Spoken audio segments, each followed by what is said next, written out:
Hello and welcome to Differential Discussions. I'm Melissa, And I'm Dave. and today we're back to talk about podcasty type stuff, and we're Yeah. going to focus on Train the Trainer. Yeah. Yeah, I think this is a good normally we'd have guests and stuff, but geez, we are kind of the guests. We are the content specialists in this area, especially Melissa. Um so yeah, so train the trainer. Um how would you describe it in a nutshell, maybe to someone on the outside, what that concept is? Yeah, so I think Train the Trainer is essentially making sure that your trainers are prepared to train whomever they're training. So if you're thinking in the clinical setting, you're working in the lab, who is that person training? Well, they may be training students. They're definitely training new employees. And then they could have the potential to also train medical interns, medical students, medical residents, fellows.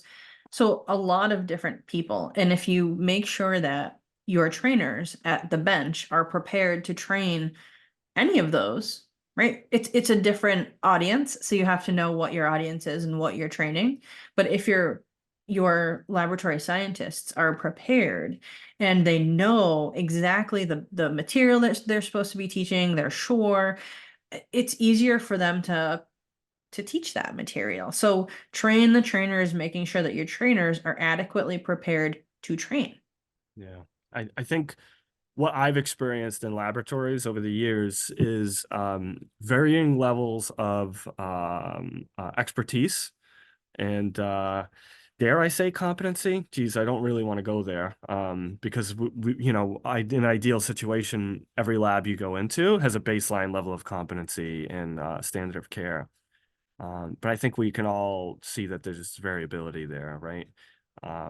And where we came from, especially during the time frame where we came from, right? So the place and a point in time, there was a ton of expertise. I mean, so much so that um it's kind of a snowball effect. So when the trainer is well experienced, when the trainer is knowledgeable, when the trainer is able to communicate well, then it grows the laboratory expertise almost exponentially, right? As you get new techs that come in, they're able to rise up to their full potential, right? Um, so like this is a huge, I think, challenge Yeah. for labs right now too, Well, especially. and just thinking about where we came from when I first started, which was a few years before you, but when I started, it was literally everybody on the shift except for me was over 40. Yeah, And yeah, so everyone had a really solid expertise, and it's not like they were over 40 and they just came and did their job. It was like they were yeah, there and they loved it and they were passionate and they were really were the subject matter experts of their respective locations. And we came from a hematology lab. So when we're talking about the subject matter experts, I mean like this person was an expert in looking at morphology, white cell, red cell, all of that. And then this person was an expert at looking at pediatric morphologies, which is different than adult morphologies. And this person was an expert in coagulation. And this like so each person was literally a subject matter expert of like a teeny weeny sliver of hematology, which is maybe we could say like a quarter of the medical lab. yeah, So really thinking about subject matter experts, like that's what we're talking about. And do you have to be a subject matter expert in order to ensure that your trainers are adequately prepared? No. Because in the time from when I started to, I don't know, maybe 5 years later, we lost a lot of those subject matter experts. And so, how do you keep that same level of expertise or some semblance of expertise? And how do you make sure that the people you have now are adequately prepared to do the training that your subject matter experts were doing? yeah, yeah. That's so any managers or directors that stumble on this video, they're gonna struggle with this exact point. Yeah. And I don't know, I could tell people how to run businesses, right? But I think it's clear that um a lot of value that employees might have is probably not in line in a way that retains high level talent, and that's unfortunate. And I recognize that to a lot of managers and directors, they really don't have a lot of control over that. That's a challenge. Hmm. So that's tough. So, you know, this is kind of an aside and a little bit off topic, but geez, if you can find ways to make those people, right, those subject matter experts' lives better, um, geez, you should do it. If you, yeah, anything you're able to You know do, what I mean? definitely, yeah. Yeah, like whatever lever you have available to pull, Yeah. and some of it might sound a little bit extreme, but if someone is that talented, right, um, you need to understand that they're going to become a font, a wellspring of knowledge and expertise to the rest of the employees and new hires that you get, right? Um, so losing that is going to be really tough. So like if you have like a super tech and they don't want to work weekends anymore, I know that might be a tough political thing to struggle with, but like, geez. Anyway, I'm deviating like far from the topic here, but like retaining those special people, yeah, I don't know what else to say. Because once that's gone, it is tough to get back, right? Yeah. If you have that person with 15, 20 years of high level, they're not a button pusher, right? High level experience, they can distill down that 15, 20 years to new hires to where you get like, just to put a number on it, you can get 50 to 70% of the value of that person in low level brand new employees. And geez, that's like tremendous value, Yeah. you know? So it's tough because I think we're intermingling like that business side of things with the science side. And Yep. as someone who's got a little bit of both, it I really do think that a lot of more business focused people make short-sighted decisions here, and they're not correctly allocating a value to what expertise really will mean long term to a lab. So um, you got to try to keep those people, whatever you can do, because we kind of saw what happened, right? Like, so what happened, Melissa, after the retention of those people fails, right? Um, Yeah. Then you're going to struggle with getting in scientists, laboratory scientists. You can hire anybody, but who's going to adequately train them? Who's yeah. going to prepare them? And when you lose that subject matter expert and all that experience, who's going to take that position over? And if Mhm. you lose all of your really experienced techs, then you have basically newer laboratory scientists stepping into the roles, and now you don't have that experience, you don't have that expertise, and so the lab will struggle a little bit. And that's exactly what happened to where we came from. Yeah, it's really sad to see, to be frank. But yeah, so it's a cascading effect. It's Right. uh, so it's I sympathize with the people managing Yeah. most of the people managing laboratory departments um in greater laboratory operations, because that's a challenge, right? Yeah. But I think so at a baseline, these trainers, they need to have Yep. this these special skill sets. And then what makes it even more difficult to find these people is that they also have to be good trainers. So Yeah. like I think labs need to be prepared to grow people and to like Yeah. learn how to train. Yes. Because like teaching isn't intuitive to everybody, Right. right? And in part, that's what we're going to talk about here. Yeah, definitely, right? Yeah.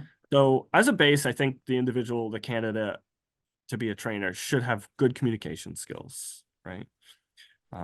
So they're able to articulate in spoken word, written word. That'll become somewhat important too, I think. And then good to listen. So when I think about good communication skills, all too often listening isn't kind of factored in. A good trainer will hear an individual's questions Mhm. and uh, know where to kind of address like concept issues, right? A question can like speak volumes about one's understanding. Um, Well, and so, sometimes someone's asking you a question, but they're really asking you this question. and you've taught me that, right? Like, so this is a really funny lesson where as a teacher learning from a Yeah, teacher, um, the subtext. Yeah, yeah. continue. Sorry, I cut you off there. Yeah, no, no, that's fine.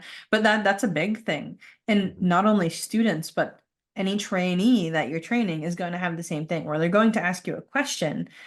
You kind of have to be able to read into it and say, oh, okay, you're asking me this, but you're really asking me this. So I'm going to answer this question because I know that's what you're asking me. Yeah, yeah. And so a trainer is kind of like a constellation of all these things. Yeah. A trainer is a teacher in a way.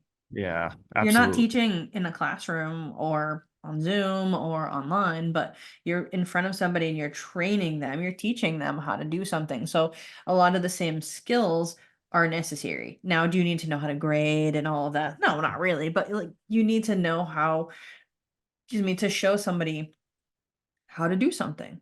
You need Yeah. to know how to explain it for them to do. And then hopefully they'll, because we're laboratorians, so we're really kinesthetic or hands-on learners. So you'll be able to show them and they can mimic you. But you really want to be able to explain it and talk with them about it. You also want to have that understanding of what you're sharing with them. And a lot of the laboratorians working at the bench will be like, well, I don't remember the coagulation cascade, but that's okay. You don't need to have the coagulation cascade, but if you're showing them how to use a coag analyzer, you should know, how does the analyzer work? Well, let's open this up. Let's do some maintenance. Let's look at this. Let's look at the optical reading units or whatever the mechanical mechanism is. Like they should have an understanding of this is an optical density instrument. This is how it measures this, the methodologies. So the trainers don't necessarily have to have the didactic, the theory of the theory you learn in school, but they should have the understanding of the instruments and that sort of thing. And if they don't, you train them. You train Invest. the trainers. Yeah, invest. I Yeah. It's tough to like take people off the bench and send them to, but this is you it's just it's the way that this works, frankly. You need to build that and Yeah. cultivate it. Yeah. That's the most challenging part. Yeah. Um, So I think to kind of showcase, we can talk a little bit about when I did train the trainer where we came from. sure. So essentially I made a train the trainer PowerPoint and I presented it to a bunch of the laboratorians working in the lab. Now, I did this presentation with anyone who could come. So all of the managers of all of the different departments, heme, chem, micro, blood bank, everybody, they would send their folks to come and listen to this presentation. So it was basically a presentation talking about training, talking about what are learning styles, because Mhm. knowing and understanding the different learning styles is helpful because typically if you have a learning style, it's going to be similar to your teaching style. And that's great, but understanding that students have other learning styles from your major one, and then how to adequately use that and how to adequately teach other learning styles so that you're really able to get a multitude of learners. Because in the lab, most learners are going to be similar, Mhm. but we're all different people. So we will have those different learners as well. And it's important that we can get to each of them. So understanding that. The other thing is where we came from, we were a large teaching institution. So we taught MLT students, we taught MLS students, interns, residents, fellows, everybody. So I also kind of spent some time going over what's important to teach at the MLT level on the bench versus the MLS level on the bench. And so I spent time going over that versus if you're training a new employee, what do you need to go over? Because, we had extra quizzes and, things that students could work on during downtime, or if we got really busy and we had to push them off to the side. Are you going to do that with a new employee? No, because that's a different learning outcome that you're trying to target with an employee versus with a student versus Yeah. with medical students versus interns and the different residents. So it just depended on the audience. So I spent time going over that as well. And so all of that's important for them to know. And Mm. then, we did a learning style inventory. Everybody learned what their learning style was, so that there was some hands-on component. It was nice. It was like an hour and a half total. And I did that presentation several times so that I could get a lot of the people in the laboratory who did training. So training was mostly done on day shift where I worked. So I mostly spent time with the day shift or like the mid shift people who came in at like 12:30, that sort of time frame. So I spent a lot of time with everybody from the different labs, but I worked in hematology, and when I was there, I was a senior tech in charge of education and training. Mm. And so making sure that everybody's prepared and having that, learning styles inventory and all that, that's great. But that's supplemental. The Yeah. bare minimum, you make sure you have checklists for every department. You make sure you have descriptors so that everybody knows what the checklists are. You've gone over all of the checklists with the trainers so that they're sure when the checklist says maintenance, they know exactly what they're covering for maintenance for the checklist, be it a student, because a student learning maintenance is going to be very different than your scientist that you've just hired to learn maintenance. So it's going to vary depending on who your target is and making sure that your trainers know the checklist. Yeah. Now, Yeah. and that's like a bare minimum, making sure you have the checklist and everybody understands them. And there's So just so many ways to formulate the checklist too, right? I yes. love how you said maintenance and kind of paused on that because what there's dailies, maybe there's a weekly, maybe there's a monthly. So sometimes it might be wise to have that expanded on, right? And Yes. individualized. So yeah, it's Well, especially depending on the training, because what if your weekly, monthly maintenance is done on third shift? You need to train the day shift. right. Yeah, yeah, So it also depends on what shift the employee was hired for versus when you have a student, you can be like, oh, hey, we're going to go over maintenance. So this is some of the daily, this is weekly and monthly, but we're not going to do any of it yeah, because you're a student. We're just going to say there is, you have to do it and check, check, check yeah. kind of thing. So different audiences. So that's an interesting thing to touch on too, is that not everybody, not all the trainees need to learn every single thing, Right. right? So having and that kind of feeds into the system and how well organized it is. Um, Yep. building that, taking your time with all that stuff is Yep. will pay dividends later, definitely. Yeah. Well, and making sure you have it for every bench. Yeah. So Yeah. you have to have the training completely outlaid, completely outlined so that everybody knows the expectation is there. So the trainee knows what they're going to be going through. The trainer knows exactly what to cover. And maybe not when, but in what order. Mm, So that they mm, understand that you're going to go and work through, maybe you're going to teach them how to load the instrument, how to, take the specimens, where they should go in the instrument, what reagents to load in the instrument, that step before you get to, okay, now here's the interpretation. What are you going to do with it? So mm, just kind of understanding where, like, how should I train them? What's the order I should train them in? How in depth do I need to go in theory? One of the really nice things to do with your trainers is to literally sit down with your trainer and say, okay, train me. mm. I've done this a few times. And so the people I've done it with have come out as some of the best trainers. I did that with Victoria, and she was absolutely fantastic at training. And I would sit down and I would say, okay, train me. Pretend I'm a student. What are you gonna tell me? How are you gonna train me on this? Versus I'm an employee, now tell me. And if you can sit down with your trainers and really, okay, teach me. And you don't have to do it on every single bench. If you do it on one bench, the trainer gets the idea of how much theory, how much methodology, how much information you should share with your trainees, your students, your employees, all of that. If you do that once with them, they get it. It's just teaching them how to teach, right? Like in a sense. Yeah, yeah, yeah. That's like train the trainer, teach the Yeah. teachers. You're teaching the folks who are going to be doing the training. And Mm, yes, giving them, here's your checklist, like making sure that they have the materials. That's bare minimum. Here's a checklist. You need to have that. This is what you're going to go over. Giving them like the structured environment, like I did with the actual training and going over this is how you train an MLT versus an MLS versus an employee, that sort of thing. That's even better. But literally, like gold star, sit down with your trainers and say, mm. train me. Yeah. And it doesn't have to be, it can be an hour. It could be something short, but the point is to get your trainer thinking, how am I going to train this person? And then they can explain it to you. Because really, to teach is to learn twice. So you really need to take what you've learned, digest it, and regurgitate it. And so they need to figure that out. And if you can be that sounding board for them, then that's really helpful. Because by the time they get to having their student trainee or their employee trainee, then they have a really good idea of, okay, this is the material I'm going to share with you, and they have more confidence because they've already done it with you.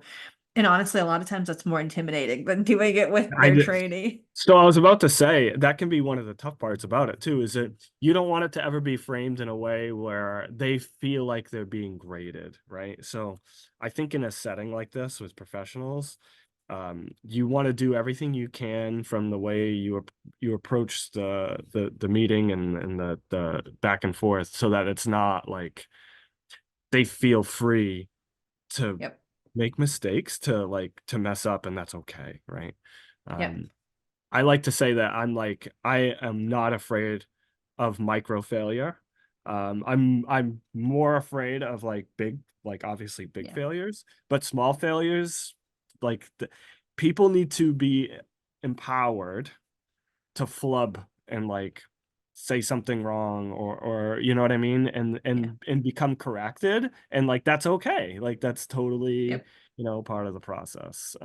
So yeah, how you approach the trainer, make it Yes. a safe environment. Not Yeah. to, I know that word's kind of like thrown around a lot, but it means a lot, you know. Yeah, it's really, it should be coming from a place of growth. We want you to Yes. grow as a trainer.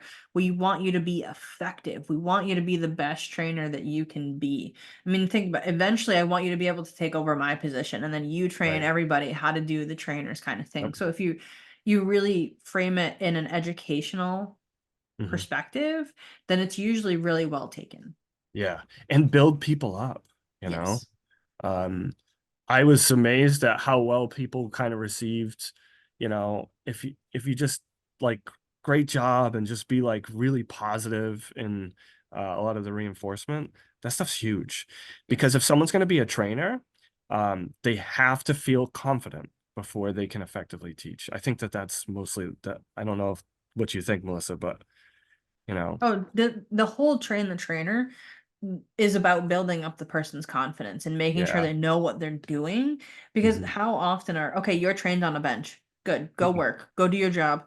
Oh, here's a student. And then you're like, And you like what? freeze up, right? Yeah. Yeah. And then you talk to them about other things because you don't really want to train them, right? So you talk to them about anything but what the bench is that you're actually at because I don't Yeah, know what to do with you.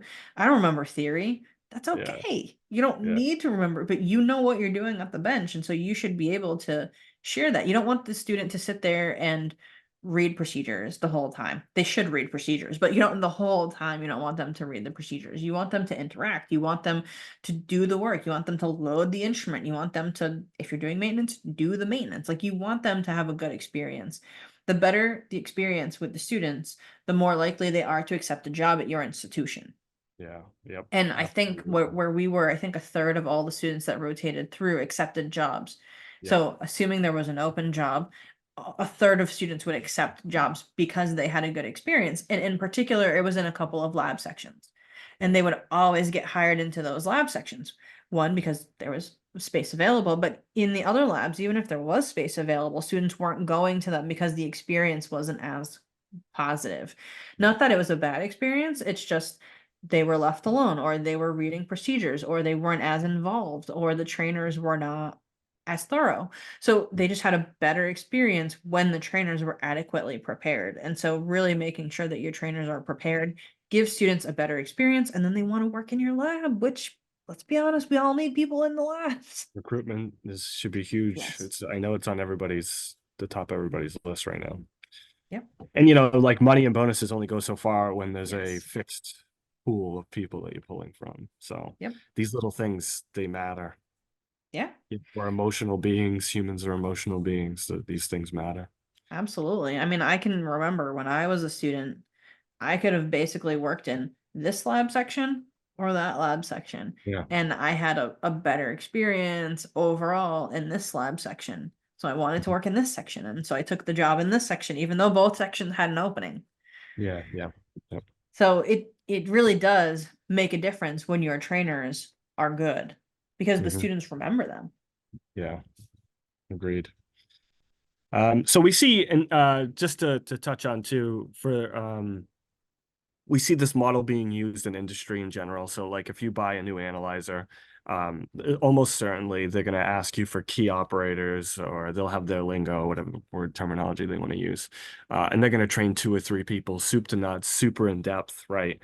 And so that they can disseminate that training. So, these big corporations are doing it. There's probably something to it. The Maybe we can start talking about like maybe obstacles, like what kind of barriers might there be to kind of implementing this well. Yeah. Um, so I got one of my items that I kind of jot a note down on is like maybe not trusting techs. Um, I know I've seen in the lab where there might be like a um uh like a content area specialist who then just doesn't trust people to know XYZ, and then they kind of like um and I could see why maybe in certain circumstances, but when you stunt the growth, you're kind of shooting yourself Yeah. in the foot, right? Yeah. So part of that is you really have to decide how much training is everybody going to get, like at each level. So if you have like this is a bench laboratorian level, this you're like level one, you're a new tech-ish, newish, new hire, those sorts of things. This is what you're going to be trained on. Mm, Cool. And then train them on that. And then if they show initiative and then they want to grow, then they can grow. But everybody should get trained on like this. This should be the everyone on the same level. And then the next level would be okay, you're maybe not quite a lead or a senior tech, but you're somewhere in between, maybe level 2 if your institution has levels. And then that level is where you can give more responsibility and everybody at that level is trained at this level. mm, And then the same thing with lead and senior techs. Then you train everybody to the same level. I think that's really one of the big things is just not deciding per person, right? I'm not going to train you on this because I don't trust you. Making sure that your trainers know everybody must meet this criteria. And if someone's not meeting the criteria, then that should reflect in their training. yeah. And if it's a person who can't, like if for example, I'm trying to train you on the coag analyzer and one of my requirements is you know how to interpret waveforms and you can't, then you Yeah. should need to get trained on it, take an exam, remediation exam or not exam, competency, whatever you call it, kind of thing. And then that should be reflected. If you can't completely do your job, why are we going to train you and further and just let you lose? So I think it has to have, I think to not get around that, but to try to prevent that, it has to be standards. Yeah. Yep. These are the Yep. standards you have to meet at this level. Yep. Yeah. Because I know Good. I know what you're talking about, and it's very frustrating because it does stunt growth, and everyone should be trained at the same level. And then if people want to do more, like if you're level 1 and you want to do more and you want to take on more responsibility, cool. Because that's also going to make you a good candidate if you're trying to get promotion and you're trying to move up. But everyone should do the bare minimum that's required for their job Yeah. description. Yeah. And then successfully figuring out what the bare minimum is, the medium. Correct. Yeah. Yeah. Yeah. Yep. And that just kind of goes back to the training structure, right? Correct. Having it well structured and organized is critical. Um, so yeah. Um, Well, and I think one of the other large barriers that's out there for maybe more smaller rural institutions is that they're going to say, well, that's fine and dandy. You're at a big institution. You have the resources, you have the time, you have the capacity. You can do that more in-depth training. But I think it can be done at any level of institution. You have to have someone, right? Someone mhm, who's good at teaching. Every hospital has to have someone who's good at it. And why can't they share that knowledge? Work with others. Maybe you don't have someone who's formally trained in like, I don't know anything about learning styles and I don't know anything about like objectives and that kind of stuff. Fine. You can still have that trainer who's fantastic. Sit down with people one on one and say, okay, train me. mhm. Right. And then that's less formal. It's just one-on-one. You sit down. We're going to grow everyone as trainers to increase retention of employees, to increase recruitment of students. And that trainer can sit down and say, okay, how would you train me here? And Mhm. maybe the trainer doesn't know the exact verbiage that they're Mhm. trying to educationally teach somebody, but they know, oh, okay, like, you're trying to teach me how to use a hemocytometer. That's fantastic. You're doing a great job loading. Maybe you could have the employee try it this way, or you could also have them do this. So rather than making it really formal, like I've done, you can make it really informal where the trainer, the person who is the trainer, they know and they can give tips and tricks to the individuals that they're working with, and you can really boost and grow your individuals who are going to have to do training that don't have that same level of experience as your really good trainer. So even at the rural level, it's possible. You just need to make the investment in your Yeah, employees. That's really what it comes down to. yeah, it really does. Um, there will be fruits at the other end, Yes. right?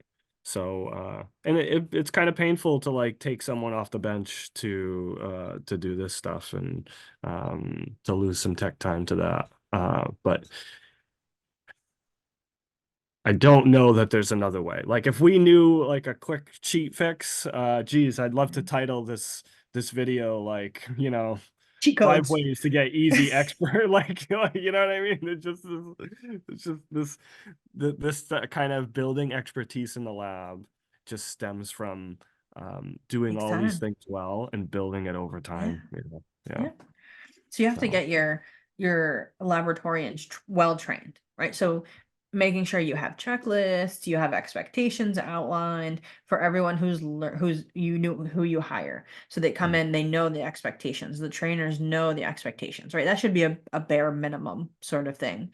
And then once you have that going further, and once you train somebody and they're operating all on their own, they can run a bench, they run the whole lab, whatever it may be. Once they're fully functional, that's when you give them a little bit of time yeah. to get it, get their feet under them. And then you start investing more in them. That's when you try to grow them more. And you're like, okay, well, now that you're done, you've worked on this bench, you're done training, you've worked on this bench for X amount of months or X amount of time. Now I'm going to train you how to train. And it doesn't have, like I think I've said earlier, it doesn't have to be long. Spend Mhm. some time with that person at the bench teaching them how to train, and they'll understand. They get the idea. They get the feel of how much information do I give? How much theory do I have to give? How much do I need to know? So that I'm sure of my teaching. But really, again, all you're doing is giving them confidence and you're helping them grow. That's really what Train the Trainer is about. A lot of it just is that, isn't it? Yeah, It's just giving him confidence. So we have to kind of reflect and say, hey, geez, a lot of us are introverts, right? And so training kind of usually cuts against that, I would think, a lot of times. It's usually not as bad because it's like one-on-one type stuff, but people get kind of like nervous and self-conscious. you do. So all the little ways that you can build confidence in your employees, Yep. that's going to pay, I keep saying it, huge dividends. Yeah. Um, No, but cool. it does. Yeah, so I think the barriers include that lack of trust, but having like strict standards, these are the standards. Yep. This is what everyone's going to be trained at this level on, and that's it. You train them. And so I think in part that's management, the lead techs or senior techs, whatever you call them in your institutions. I think it's really their responsibility to determine what are the benchmarks that everyone must meet for training, and then Yeah. you train them up to that level. Because, do you want to give supervisory access to this instrument for just your regular laboratory scientists? Maybe Maybe not. not. Maybe. Yeah. Maybe you want that to be your level twos and above. So you have to determine who's getting access to what are the levels are, and then you go from there. And then I think the really big thing is just people not thinking they have the resources or the time. They have the resources, maybe not formal, like I said, but they definitely have them. They have good trainers, and they Mm. just need to really give them the time to work with the people who either haven't been as effective training or maybe who haven't trained at all yet. Before you let them go, before you let them free, maybe you spend some time with them just making sure that they're confident, they know what they're supposed to be doing. And again, that reinforcement, that positive reinforcement is really helpful. Yep. Also, don't be afraid to iterate on whatever training systems you start out with, right? Like, Hmm. um, it's always wise to be a bit reflective and like maybe you Yeah. can tweak checklists and things like that as you come across stuff. There's no Yeah. need to be rigid. Well, But and maybe your checklists aren't working for you the way you think they are. You could always reach out yeah, to another institution and say, "Hey, what are you doing?" yeah. And And even learn. the industry itself, Yep. right? Like, so a lot of Oh, there resources there. there are what, Facebook groups. Yep. I'm sure there's Reddit forums. There's a ton of different places that you can go and just say, our training is suffering. What are you doing? And Yeah. everybody's I'm not really on Reddit. I'm on Facebook and stuff, and I see that everyone's really responsive and everyone's sharing. So why not Yeah. utilize social media? I mean, maybe not posting like I'm at Hospital Joe Schmo and our blah, blah, blah, blah, but utilizing what are you guys doing for training? We need a revamp, or we need some help, or I'm looking for ideas, kind of thing.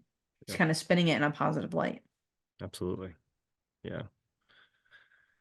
I think I got everything on my list.